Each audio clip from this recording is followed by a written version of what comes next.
Hey guys, and welcome back to another episode of the Weekend Rundown. This is your host, Drew, and I'm here with a good friend of mine, Big Joe Murray, a Central Florida comic. How you doing, Joe? Hey, what's going on, guys?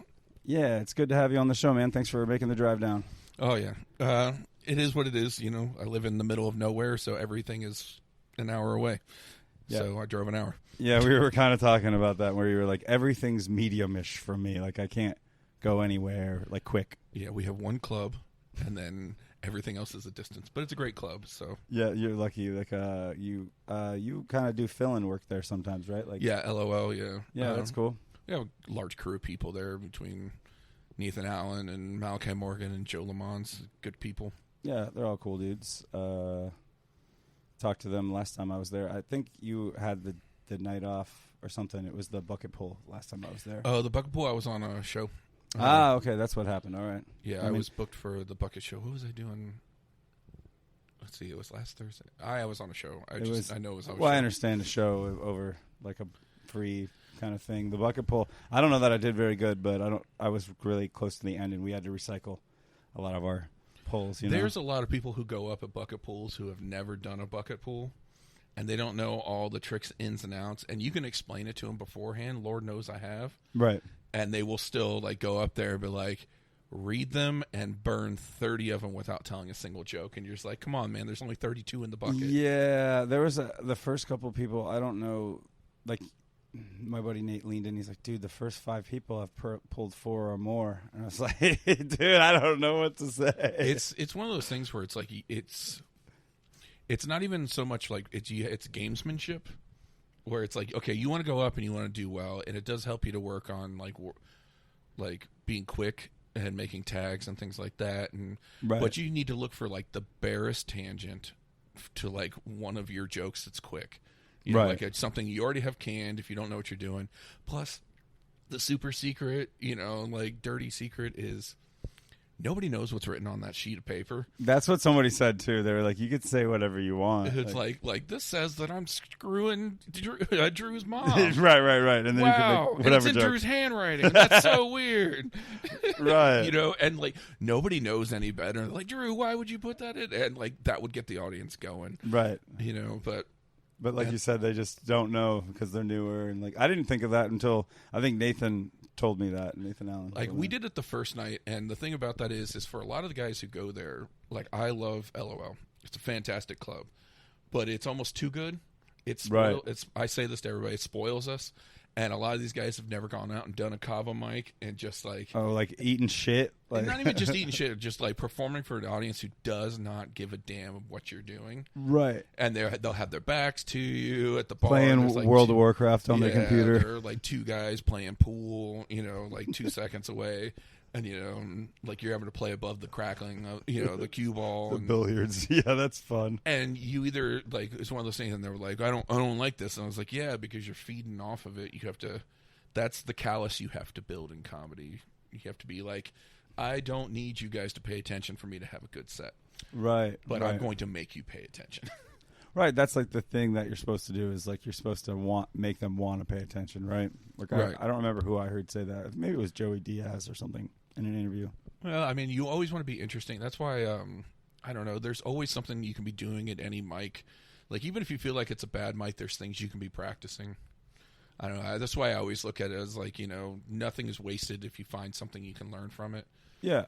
So like I love Sunshine. It's a great mic, but it routinely has 30 comics, and I can't make it there on time. So I know I'm going in the mid-20s. And that's so late too. And you know what I do there? I practice relighting rooms. I was like, I know that room is going to be ice cold by the time I go up. That's like what you should do, though, and right? Like and you know what? It made me a better host. It made me better. Like I don't care. I'm at the point now where like it gave me such a confidence where I don't care how bad the person before me went. Right. I know I'm going to handle business and take care. And like, it's a confidence that like really shakes a lot of stuff off of you. Right. Like just like you said, that's kind of smart. Like to go there and be like, all right, it's going to be ice cold. I'm going to just pull up some matches out and light it back up. Yeah. It's just like light it up. And I was like, if you're after me, congratulations. Keep it going. Yeah. Just keep doing what you're supposed to do. That's pretty fucking cool to do. Do you have any other places like where you go and like work on any other things? Like you're like, oh, these people don't respond to jokes as well. I'm going to work on my crowd work or like anything like that. No, I found that like just learning different crowds and like different makeups of crowds and things like that. Like I have a joke that I didn't know until I had the right makeup of crowd. Men 25 and under hate that joke. It makes them uncomfortable. Right. Because it's all about periods. And So they're all weirded out by it. they're all weirded out. Women and older men and like especially older ladies love it. I had one lady tell me she peed herself in her seat. That's so funny. And I was like, that is the best compliment. That's right up there with a snort. Yeah. Or a groan on a good dad joke. You're like, thank you for that. Someone wipe that lady's seat, please. Yes. Oh, that's a claw seat. No. That's awesome. So yeah, man. Other than obviously you're doing a lot of shows, you're booking a lot more showcases and stuff. What else you got going on? Honestly, like I work. I got kids. I'm a single dad for 2. So I got to support them and everything like that. And then I do comedy, and that's all the time I have for hobbies. That's literally so my whole day. Is that like how you balance like the being a single dad with comedy? Because I feel like that's got to be hard for anyone. First of all, being a single dad, but then like going out and actually being productive. Well, I mean, it's one of those things where like I couldn't do it at first. They were so young when I started, 2 and 6 months, and I was just found myself on my own. Luckily, I have a lot of family that are close by that are really supportive of me. But at the same time, they were so young. I didn't do anything for the first 5 years. I just shut myself down. And that made me so fucking weird for a while. Just like a reclused father, like taking care of the kids. I kind of just put my head down and made sure they thrived. I didn't. Right, you know right. what I mean, it's like I'm an extrovert, and like now comedy is really like they kicked me out of the house. They're like you need to go do comedy because you're getting a little bit weird because you haven't socialized enough with adults recently. Because my job doesn't require me to socialize whatsoever. How old are your kids now to where they tell you that? They're like 10 and 12. Okay. They know they're like, Dad's getting weird. He's getting a little bit like they're getting to that point where they don't want me around. They're like, we can do cooler stuff when you're not here. Yeah, I mean that 12 is about that. Like, hey, Yeah. we can science experiment this shit as long as we clean it up. Yeah, they're like, oh, my dad's so lame, and then his friends meet me, and they're like, your dad's pretty cool, and I'm like, fucking told you. You're like, yeah, and they're like, yeah, but he's cooler when he's not here. What's like one of the craziest things you come back and like they did, and like obviously they tried to clean up or whatever, but like, there's a general rule where like if it's as a comedian, if it's funny, you don't get as much trouble. Did you straight up tell them that? No, but they've kind of figured it out that if it's something so stupid, they're like, Dad, you have to see this. We put a hole through the door. It's like, what were you doing? We were jousting with umbrellas. You're like, oh, and now we have peepholes. I'm like, no, you have a door that needs to be replaced. But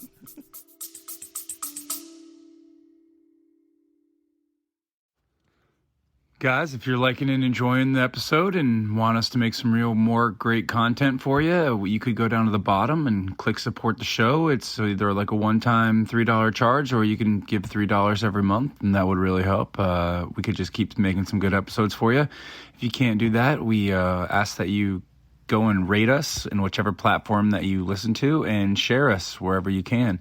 It means a lot to us, so we can keep making some great episodes for you guys, the listeners, the ones that we do it for the most. Thank you. I got what you're saying. As long as they weren't like trying to like push each other off the roof or something. oh no, they don't get up on the roof. Yeah. I've given them a deathly fear of heights. Well, at the same time, it's like they talk about it for child development. It's important to throw your kids. Really? Yeah. Everybody talks about like fifth, sixth sense and everything like that. You have like 32 senses, and like you don't think about it, but it's like it's more than the 5 basic ones of experiencing the world. But there's like your sense of time passing, your sense of gravity, Okay, yeah. like your sense of body orientation in flight, which is an important one for them to learn. Yeah, okay. I see that. I didn't even think about things like that. Yeah, so there's this giant list of things where like when you see them, you're like, oh yeah, that makes sense. But I'm sticking with the 5 because that's what I learned in school, and I have that many fingers. Right. I don't have 32 fingers. I need some people to help me do this. Well, some parts of Florida. Right.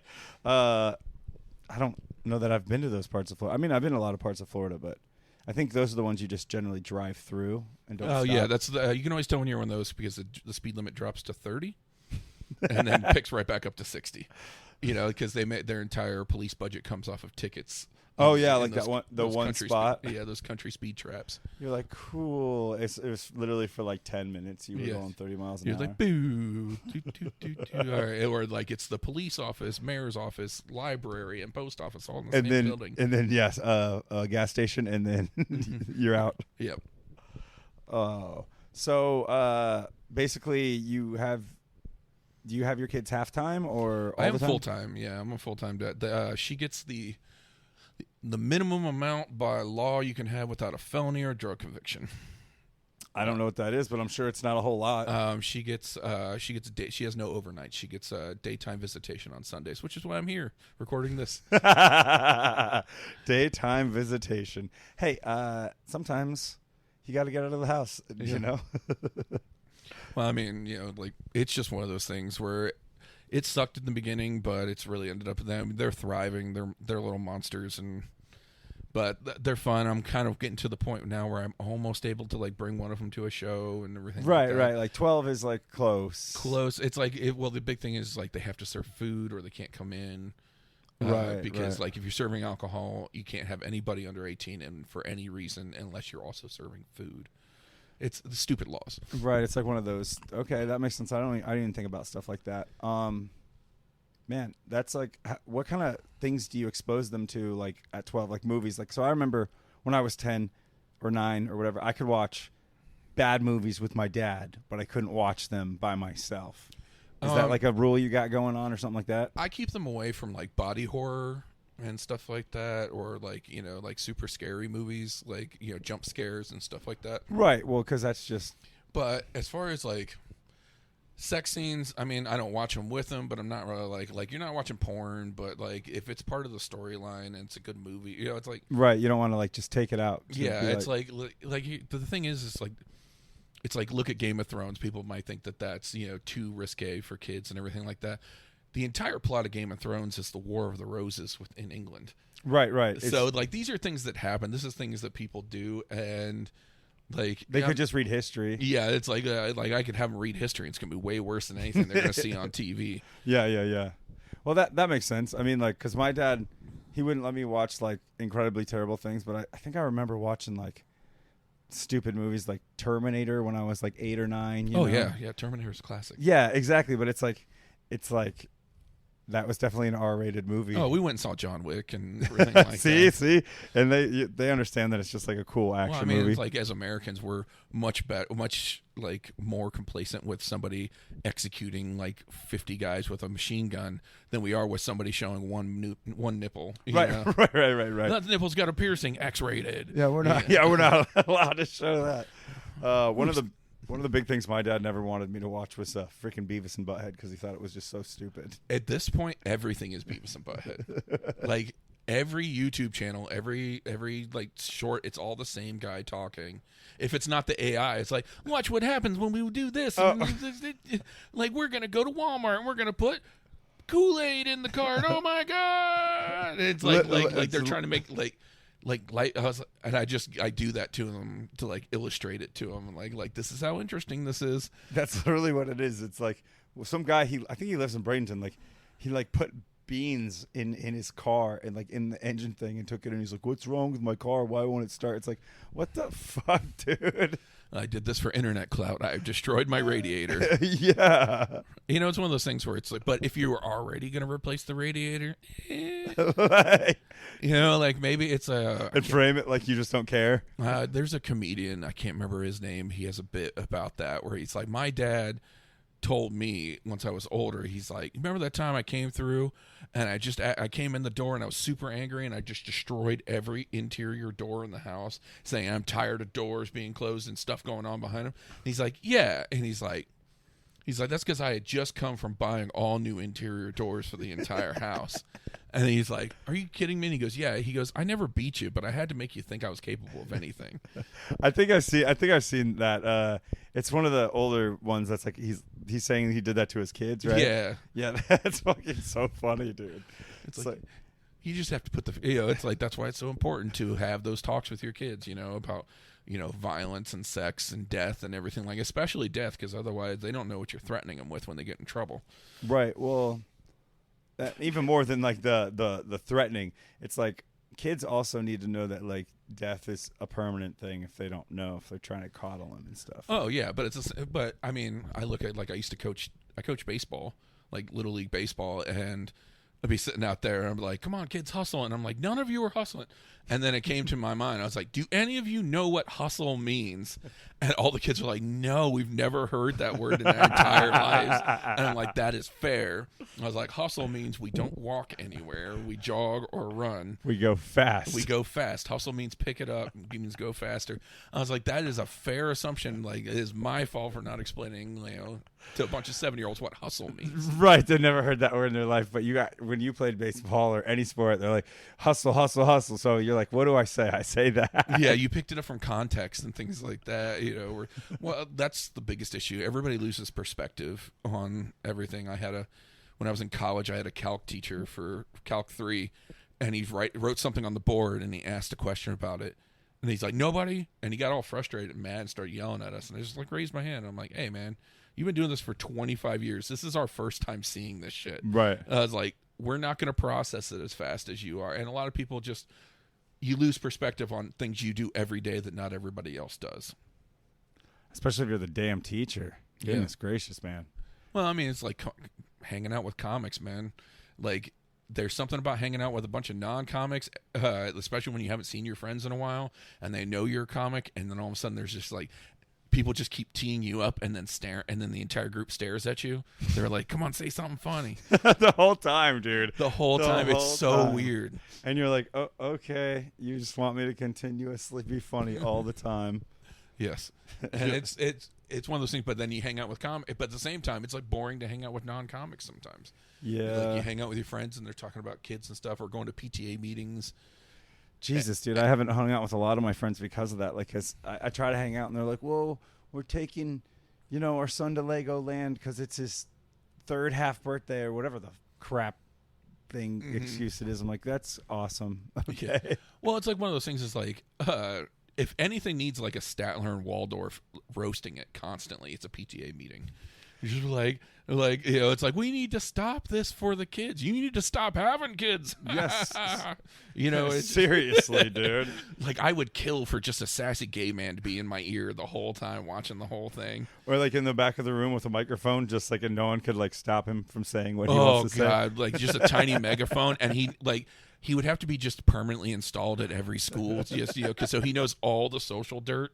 Right. He's just like, oh my God. And he's like, Susie, you be quiet. You had sex with the gym teacher, even though you made fun of him for being like balding or whatever. It's like, oh man.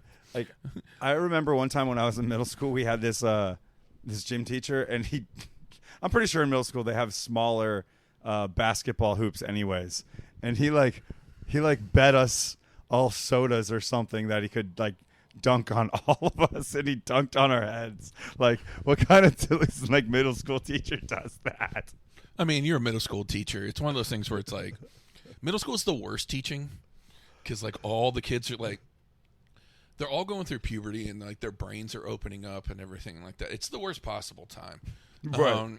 Because kids are sociopaths. Like, they literally lack the capacity for empathy. They can learn it as like a social rule, and like, I'll get in trouble if I don't do this. Yeah, like over time. But like the actual mental capacity and emotional capacity doesn't happen. Like kids learn mine a full year before they learn yours. Do you know what I mean? Right, and then, right. Like that's why every 12 and 13-year-old's emo. At the end of the day. Oh shit! I just dumped water on myself. That's why every 12 and 13-year-old is emo, because they will just sit there and like they learn I have emotions, and after they already were like, nope, I just thought it was me. It was all about me. Well, it takes them like a year and a half before they learn, oh, other people have emotions too. And it's one of those things where it's like people just lack perspective. And I mean, I think you're right. I think I don't know if it was emotions for me at first, but I just thought every other kid, I'm not the smartest person, but I wasn't the dumbest kid. But I thought when you were dumb, that meant you weren't trying, And the kids that were smarter were just trying harder. I thought everybody had the same mental capacity. Mm-hmm. No, it's not even that. There's only average kids and special kids. And when I say special kids, there's the average kids that fall in that like 25 to 75%. Those Right. kids all belong together. Okay, they can process at the normal speed. Everything goes. Then you have the kids who operate at a slower speed, and they need extra help and everything like that. And then you have the kids who are in the top 25% who also need the extra help, because if you put them down with the norm, they will constantly derail it, and they will have behavioral issues because they need extra shit to do. Right. So there is only normal and special. It's just what kind of special you were. Yeah. That makes sense. Because like they don't teach you anything. Like they're like, here's a bunch of extra work so you don't fuck everybody else's day up. Pretty much, right? They're like, how much more can you take on just so we can keep you like distracted? Like, we're going to give you a little bit of a praise kink. yeah. And we're going to keep you distracted so your ADHD doesn't fucking tear up We're the going to class. say you're in honors. And we're going to call it an honor. Yeah. Because that summa cum laude is just the same as the participation ribbon they get at the bottom. You know what I mean? It's like all you did was do extra work In a different way. in a different way. It's like it's not that you can't do the work. It's that if we don't give you enough of it, you're going to be a problem for everybody. Yeah, no, that makes a whole lot of sense. I definitely was a problem for everybody. Oh, like, I remember my dad would be like, why do I always get calls from all your teachers all the time? And I'm just like, I'm really bored. I don't know what to tell you. I struggle with that with my own boys. It's like everything that comes back from the teachers is like, he's really smart, but he just doesn't like doing homework. And I'm like, yeah. Yeah, I know. And like they've adjusted the grading system since I was a kid. So now they weight it. So now like homework is 30% of the class. So you just have to have to do the homework or you're going to get a C. And like it's one of those things I was like, man, I didn't do homework until I was in college.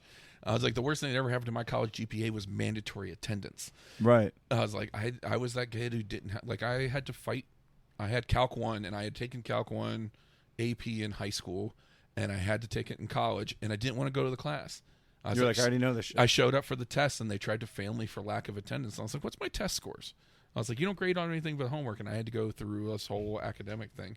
And I was like, you guys just started taking attendance because some study said that people who attend every day, or at least 90% of the classes, are more likely to pass. Yeah, that's true, but not everybody. You're like, not me though.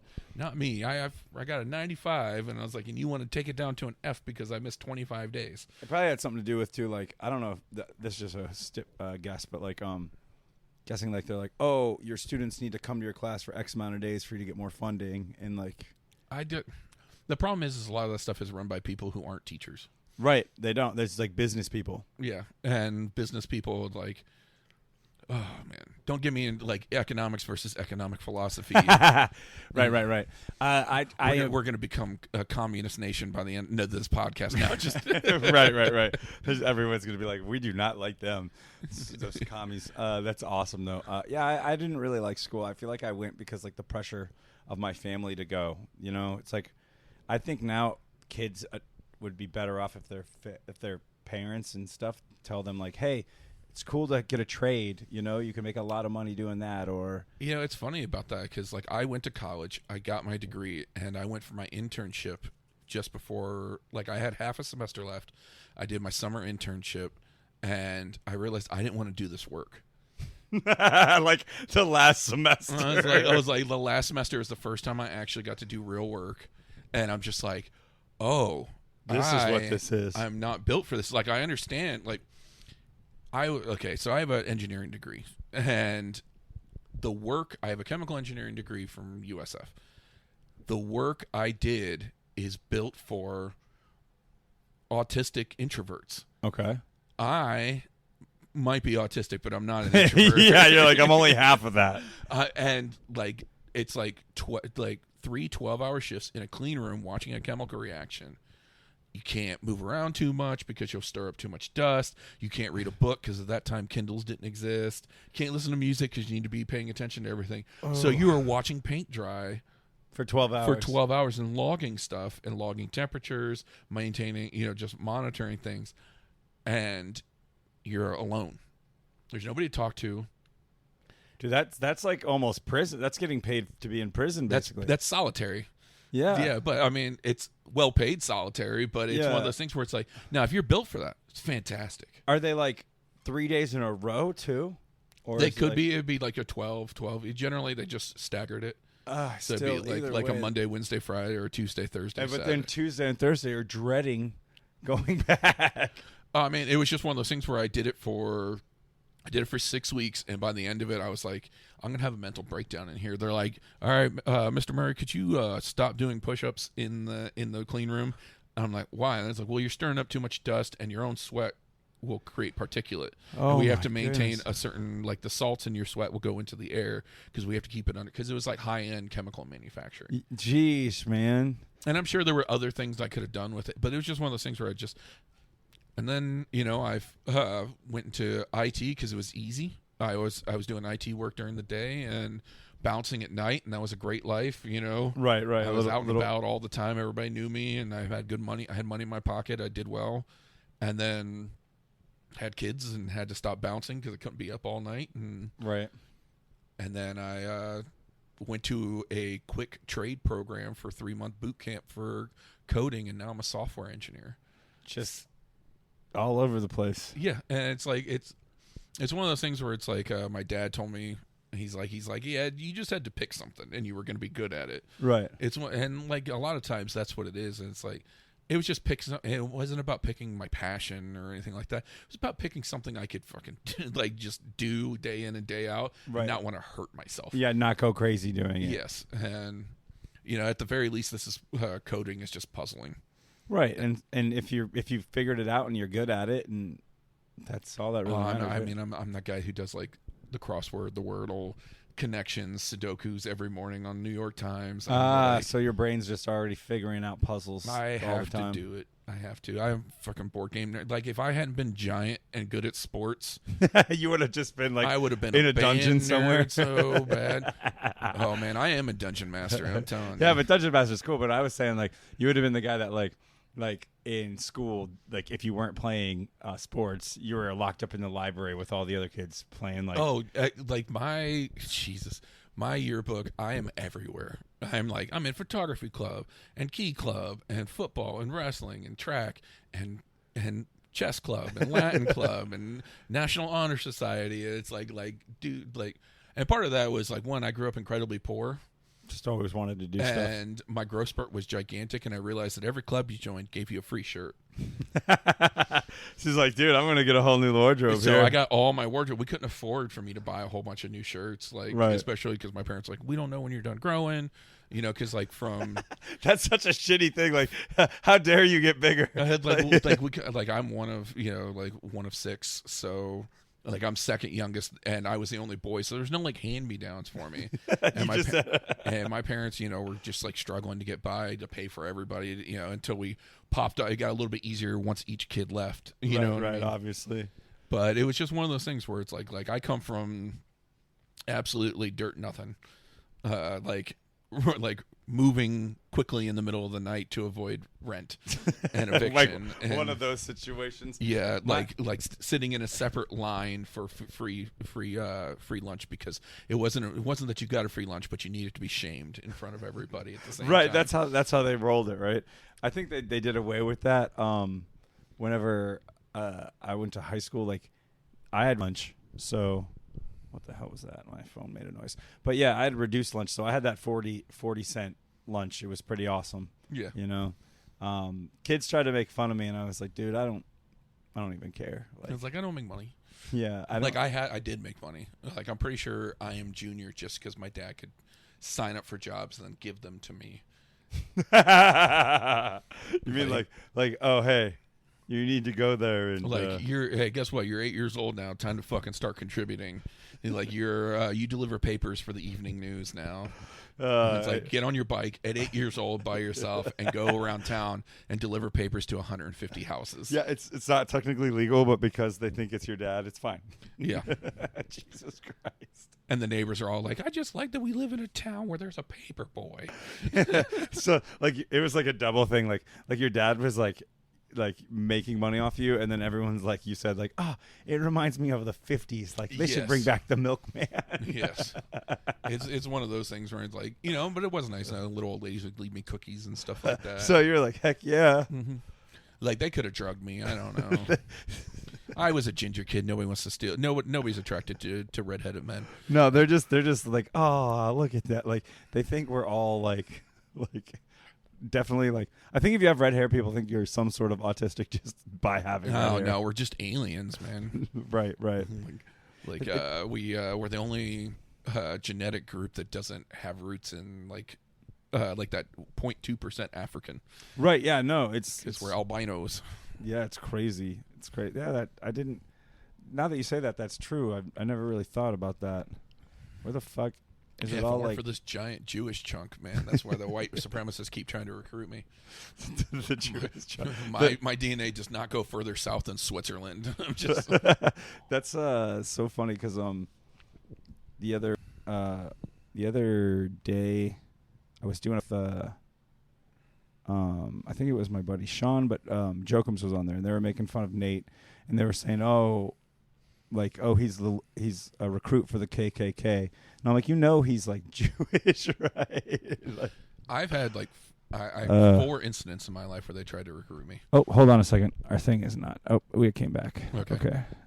I don't know who we picked up. Oh, is the mic on? Nope. Yeah, see, it keeps doing that. It's like not showing the recording, and then it goes back, and it is showing it. Hold on one second. Let me pause this and play it back. But yeah, so the mic is working fine. Just giving us little technical difficulties. But yeah, man, I just think it's funny when people like they always like try to make the Jew joke, but it's crazy. Like you said, they tried to recruit you. Yeah, 4 times. At least. At least I may have been like too clueless to realize I was being recruited in previous times. Like more other times, like you're like okay. So, and how did they go about that? Well, like a lot of people don't know. I've told this story to some people, but St. Pete is the center of death metal in America. Okay, I didn't know that there's a lot of metal there. Yeah, in the way country, like Nashville, everybody goes to for country.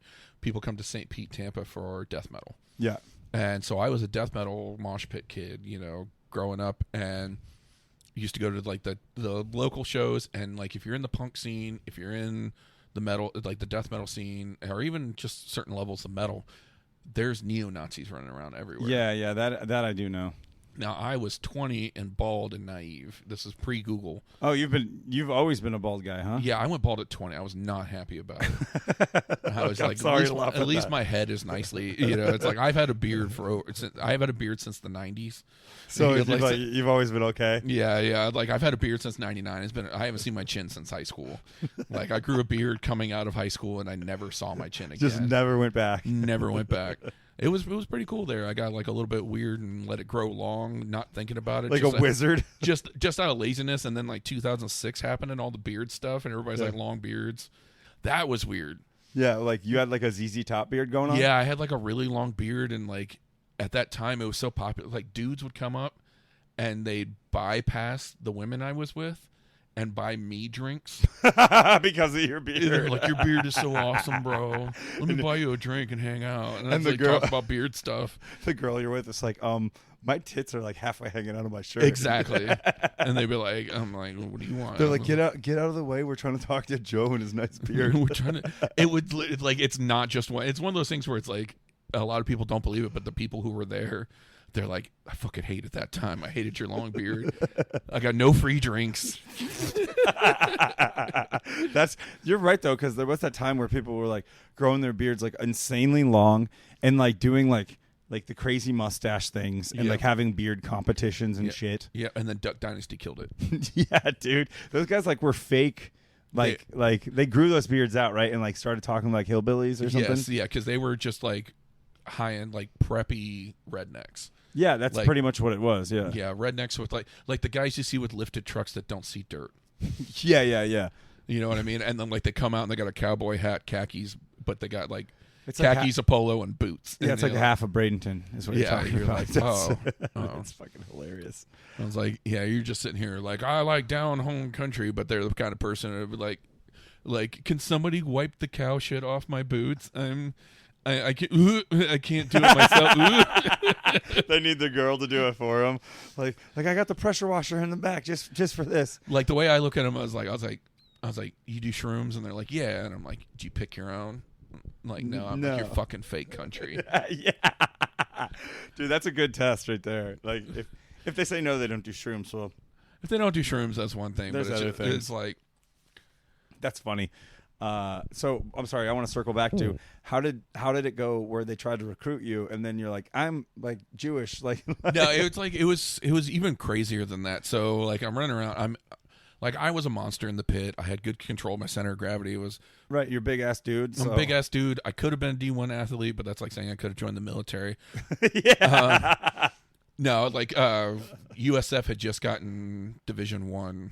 And I could have played at USF because when I graduated high school, I had academic scholarships. Yeah. And Bill Parcells was actually in charge of the USF program when I first started. Fuck yeah. And he found out I was coming there and showed up to my classes. Trying to He's get you. Trying to get me. He's like, I can get you scholarships and a stipend and everything like that. And I was like, I live locally, man. And like, I'm already here on a free ride for academics. I was like, I'm okay. Like, cause it's just one of those things. I went to a football program with a really good high school attached to it. You know what I mean? But so I was just there, and like just hammering these guys. It was End of the Rope was playing and Vampire Moose was about to come up. You know, if you know those bands, come hang out with me later.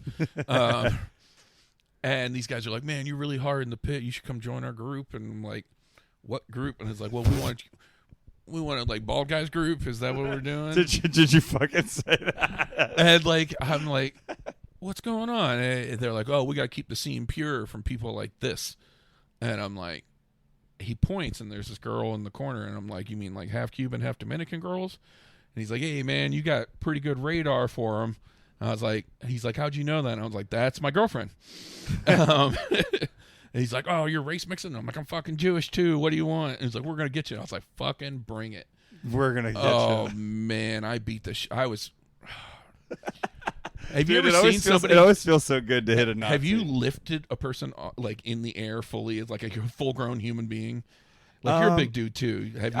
I did when I was back in high school and stuff. Yeah. Yeah, like the terror on their face. Oh yeah, no, their face drops the second they can't control anything anymore and they're in the air. Listeners, if you're listening to this, dead weight, wet sand. You become wet sand. If you tense up, it makes it easier to lift you. Oh yeah, 100%. It's like you're supporting most of your weight with your sheer terror. Yeah. It's kind of thank you for participating in your ass beating. Yeah, in this game. And it's just one of those things where I just picked a dude up and threw him into another dude, and oh yeah, bouncer comes over and he's like, "What's going on?" And I'm just like, "I'm good, man." They're racist. I was like, these three guys tried to jump me, and yeah. he's like, and like I had a good fucking 6 inches on him, right? You know, and he's like, well, you seem to be doing all. I was like, does it look like I started anything? Do I have anything to prove? I was like, no, I'm just having a good old time. Yeah. I was like, I didn't know you let Nazis in this fucking establishment. And he's like, ah. Yeah, he's like, right. I always love that. Like, they're like, well, they're paying customer. It's like paying asshole. I was like, hey, man, it's like who you associate with, man. Like, I think somebody came up with me. It's like you let one in, and he's nice, and then all of a sudden, like, he brings some of his friends, and they're okay, and they pay, and everything like that. And all of a sudden, you're a fucking Nazi bar. Dude, yeah, no, you're right. They like you said, it's like I don't know, they stick together and there's not a lot of places that want to like them, obviously, because they're fucking dicks. But like you said, you let one in. I think that's why cool. so many of them I'm just having this realization that's why so many of them are anti-immigration, because they feel like the immigrants are going to follow that same policy that they're doing. And I'm like, no, that's just like you. So you're afraid of people doing what you fucking do. What you're doing, yeah. Like, that's why I always find when some people are afraid of something, they're like are afraid of somebody doing something. It's like, oh, because that's what you would do in that scenario, right? I always like I always think of like Nazis, like they're so weird. My buddy sent me a video. It was years ago, but it was like those Nazi family that was raising their kids, and they're like, oh, but we don't hate all black people. Like, we like Reverend DMX or whatever the like the.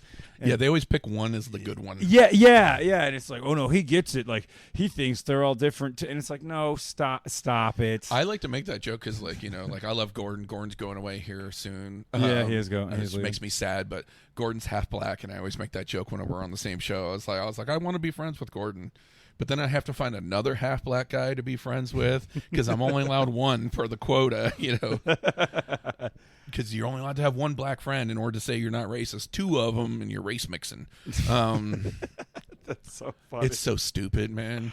People are always looking for arbitrary reasons to say I'm better than you, they will fucking make them up.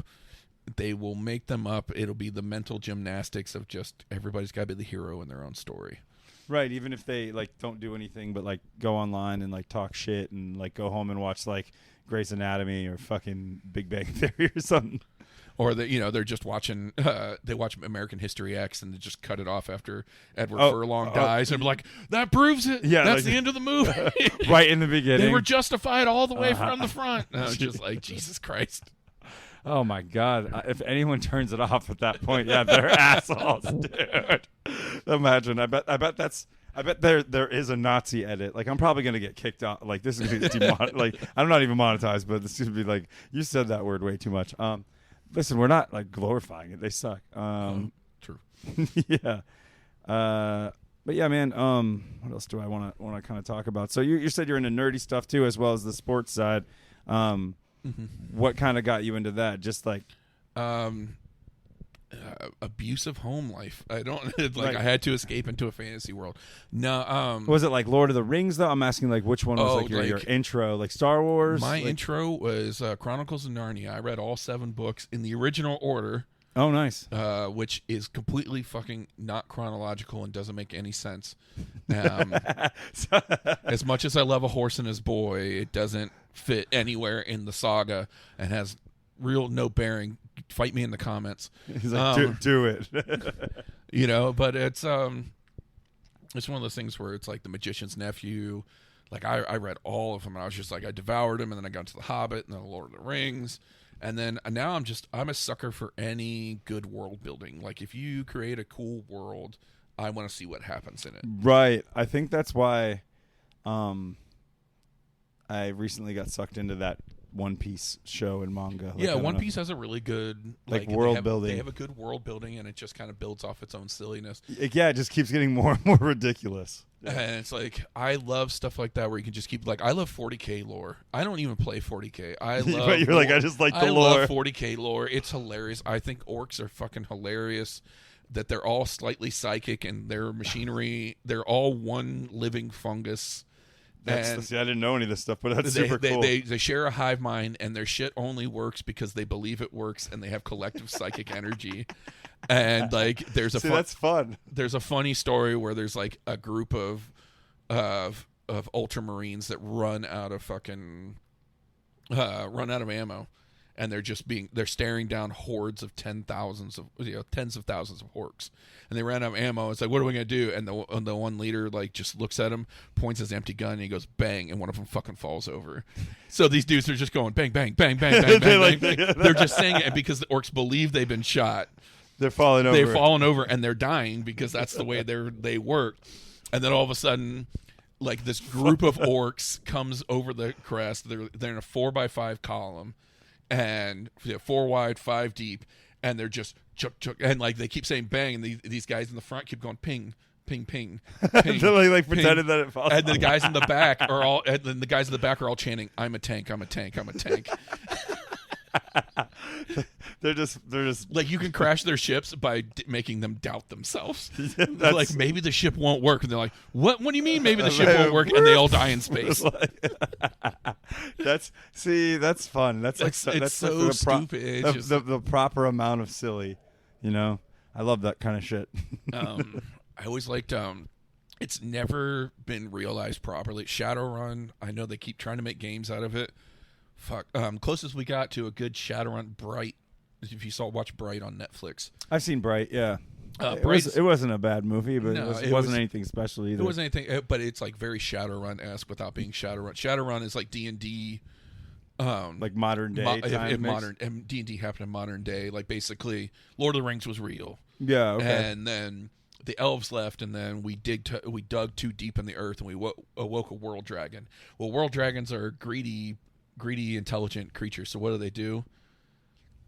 They become the CEOs of corporations. That makes sense. They want to get all the money. And then the other world dragons awaken, and that brings magic back to the world. And then the magic in our blood, because magic was gone, reawakens, and people just wake up and like, oh, now you're half elf, now you're a halfling, now you're a dwarf, now you're that. And then 18 years evil, like dark magic comes back, and then like there's the goblinization, which was supposed to happen in 2023. Which is funny by lore. They keep moving it back. It was like 2012 originally, and then 2020, and then 2023. With each edition, they move it back so far. Yeah, that's fun. But it's just like people woke up and it's like, hey, you're a troll or an ogre or a goblin or an orc now. And good luck fitting into your clothes and your pants. But yeah, because the cool thing is you got magical powers or you get super strong. But like technology and magic don't mix. Oh, shit. So like you're like a magician in a car and your car just like shuts down. Well, it's like, yeah, they interfere with each other. Like you can't make magical computers and stuff like that. But you can make magic bullets. If I have a really coul sniper rifle, and you can make a magic bullet that bends around corners. The other one that's really cool is when magic comes back, the shamans of the Native American tribes get their power, and they put a shell and it divides America in two, because they basically like nope, this is our land again. This is us. This is our land. You can't live here anymore. We have a protective bubble. That Fuck payback. So we took it right back from you. That's I've never actually even heard of that. You said it's called Shadowrun. Shadowrun. It has really good lore, really poorly executed. Oh well, a lot of and stuff like that. Yeah, most things like that have awesome lore and are poorly executed. So yeah, Vampire the Masquerade has a really good lore. It's all biblical. My brother used to play that game whenever I was like really young. So fun game, terrible people play it. A lot of guys who are red pilled, play like red pilled and into goth chicks. Like that is the game. They like don't poor hygiene. I mean, there's a like fucking at me. Like if you play this game, all these people I'm talking about. It may not be you, right, but that you're an outlier. They exist, right? The core group is these people. Yes. Yeah, I haven't actually played any games like that in a long while. I used to play D&D with my buddies, but like my ex-girlfriend would always like complain, like, you come home smelling like cigarettes. I'm like, well, they're fucking cigarette smokers. I don't know what you want me to say. Like, I'll take a shower. Yeah, like that was. It's so weird now. It's different, in that now like you can tell people you play D&D and you're into the nerdy shit. When I was in my 20s, like in the early like the aughts, like you couldn't talk about that. No, at all. It was like, oh, really weird. Yeah, I would like meet girls and they'd move in and meet my parents before they found the closet of like nerd shit. Yep. Yeah, that I had like they're like I had a special safe. Like I wasn't hiding my porn. You want to come see my porn? You can come see my porn. It's out in the open. And I was like, but my D&D 3.5 books are locked away. The porn is actually on top of the case, so that maybe you'll see that and be like, oh, it's just all porn here. We don't need to go any farther. Like she's gonna come in. It's like, what are you doing? And I'm just painting miniatures. And she's like, you're not supposed to see this. Get out of here. Like all hunched over. Don't look at me. Yeah, dude.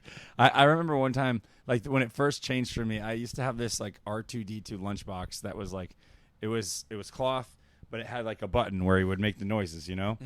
And I stopped bringing it with me to high school because I just got made fun of. So I busted it out when I was back in college because I'm like, I don't care anymore. I'm like, I took a long break. Some girl came up to me and said, nice lunchbox. And she was incredibly hot. Yeah. And I did not understand it.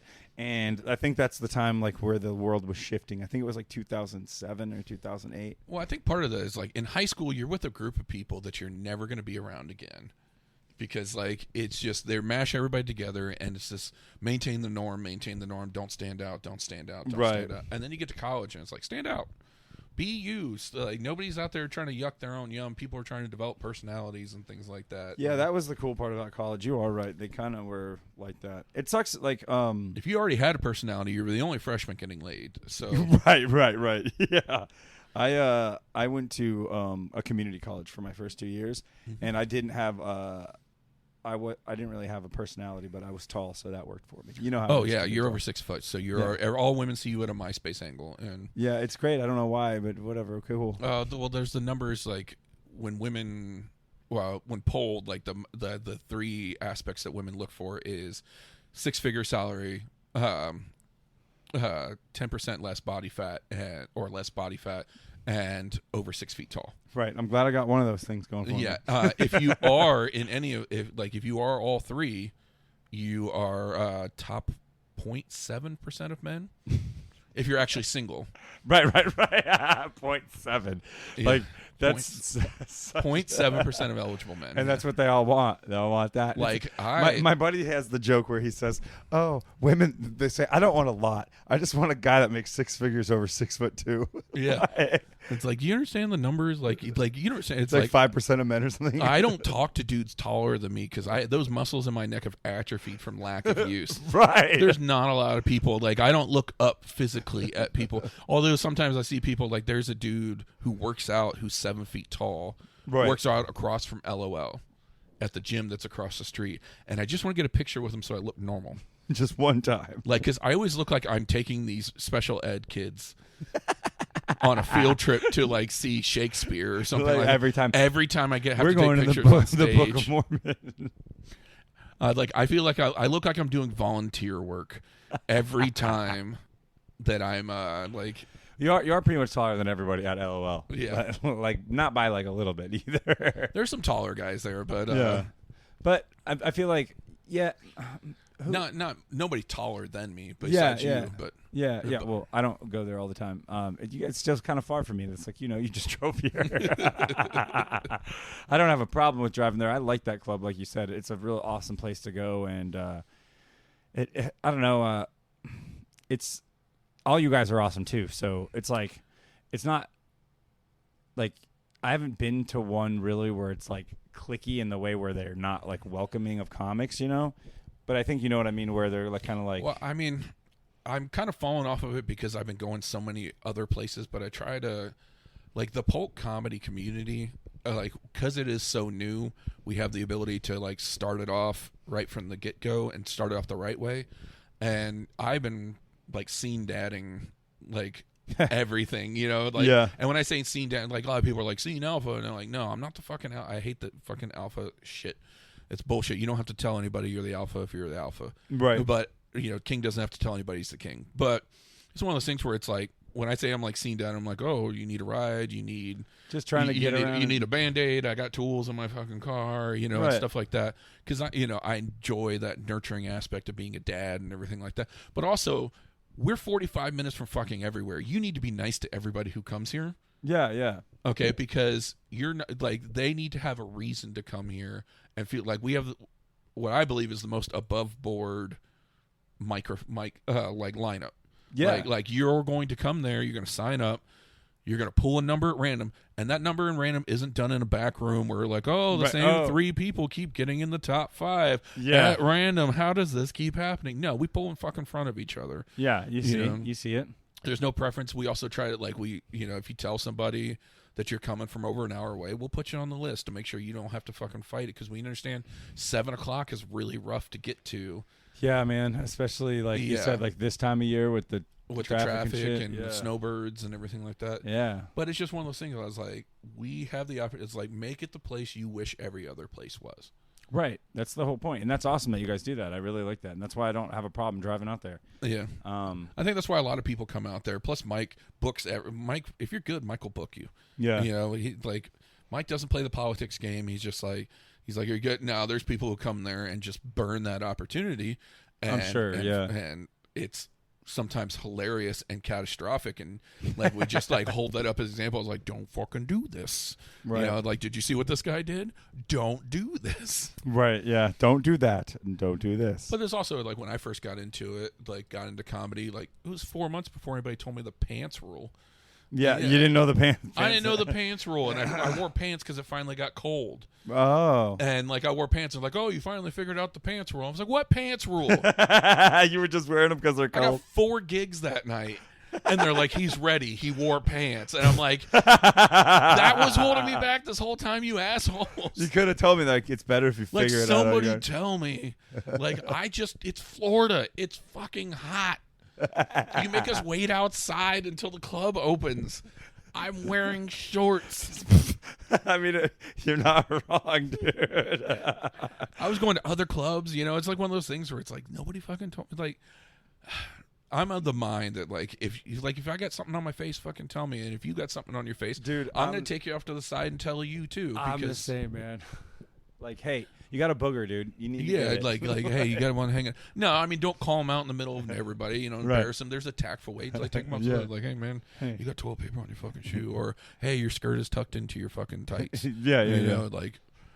Sometimes it's just one of those things where it's like, I think Wanda Sykes has that joke about Trump having toilet paper on his shoe, and he walked all the way from the bathroom all the way out the warehouse, all the way out the hangar, up the red carpet into Air Force One, and she's like, "That's how you know you don't have friends, because nobody told you. Goddamn one person told you had fucking toilet paper stuck to your shoe." Like, have people who will tell you got toilet paper stuck to your shoe. Right, you just have a bunch of guys you pay.